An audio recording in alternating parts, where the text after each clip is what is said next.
Hello guys, tukod pala kami dito sa Valenzuela, Plastican, Maysan. 2 days na, mahina talaga ang biyahe. At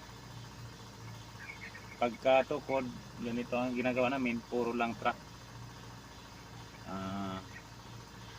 Okay rin naman kay may waiting kami na 700 dahil sa tukod. May pamalit pagkain. At pambawi sa magastos sa maghapon. May 700 per day sa waiting lang. Pero pag may biyahe, per biyahe. So, mayroon tayo dito mga lutuan. So guys, dito na ako nagluluto sa truck.